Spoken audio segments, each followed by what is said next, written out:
বিসমিল্লাহির রহমানির রহিম। সম্মানিত অডিয়েন্স, আজ আমি এমন একটা অভিজ্ঞতার কথা আপনাদেরকে জানাবো এবং আমি কিছু শেয়ার করব। সেটা হচ্ছে আমি এরকম একটা মনোরম প্রাকৃতিক পরিবেশে দেওয়ার যে একটা পরিবেশ সৃষ্টি করেছেন আমাদের একজন বন্ধু, ওনার নাম হচ্ছে সাজিদ ভাই। সাজিদ ভাইয়ের উদ্যোগে আজকে আমরা খুব সুন্দর একটা পরিবেশে একটা খাওয়া দাওয়ার প্ল্যান করছি, রুটি এবং মাংস। সো আপনারা একটু থাকুন আমাদের সাথে এবং আপনারা দেখতে থাকুন আমাদের আজকের আয়োজন। হ্যালো, ওই আছে রেডি রেডি স্টার্ট শুরু করেন ভাই। আজল ভাই আর হাম নাই ভিডিও দেও, এখন আগে খাইলাম। সবচেয়ে বেশি আমাদের জামাল ভাইয়া খাইন, কারণ জামাল ভাইয়া খাইতে দেখুন ওনার ওজন বাড়াই লিছেন। তো আমি এই ভিডিওর মাঝে কইতে চাই, জামাল ভাইরে কইতেছি take care of your health, তোমার স্বাস্থ্যের প্রতি একটু যত্ন নিতে পার, কমায় খাইবা।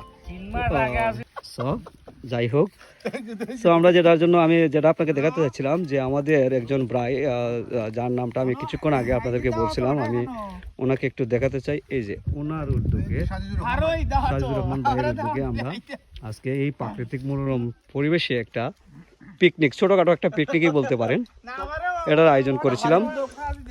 আমাদের খাবারের মেনুতে আছে, আপনারা যদি একটু লক্ষ্য করেন, রুটি এবং মাংস। আমাদের প্রধান অতিথি আমাদের প্রত্যেকটা আমাদের প্রধান অতিথি কিন্তু আমাদের স্যার। এই যে আমাদের দুবাই প্রবাসী সাধারণ ভাই। আয়ো আয়ো So, শুরু করো। এই ফেসবুকে না ছাড়িছো, আমরা লিখতে ফোন দিছি। যাইতাছে দেখা গেছে। ও তাইলে তো আচ্ছা, যাই হোক, সো সবাই যখন খাবারের জন্য টাকাটাকি করছে, তো আমি নিজেও, এটা হচ্ছে আমার প্লেট।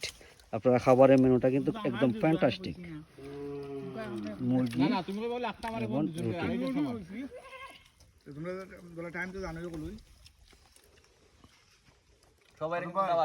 সো হয়তো অনেকের একটা প্রশ্ন জাগতেছে যে এত সুন্দর একটা পরিবেশ, সেটা কোথায়? সেটা আমি বলবো হবিগঞ্জ জেলা বাবলতলা বৃন্দাবন চা বাগান। এই বৃন্দাবন চা বাগান 1 নম্বর খেলার মাঠ।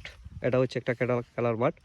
আপনারাও আসতে পারেন এরকম পরিবেশে, যদি আপনারা ঘুরতে চান এবং বন্ধুবান্ধবকে নিয়ে আড্ডা দিতে চান এবং কোনো পিকনিক, ছোটোখাটো পিকনিক অনুষ্ঠান করতে চান, তাহলে আপনারা চলে আসুন এরকম একটা প্রাকৃতিক পরিবেশে।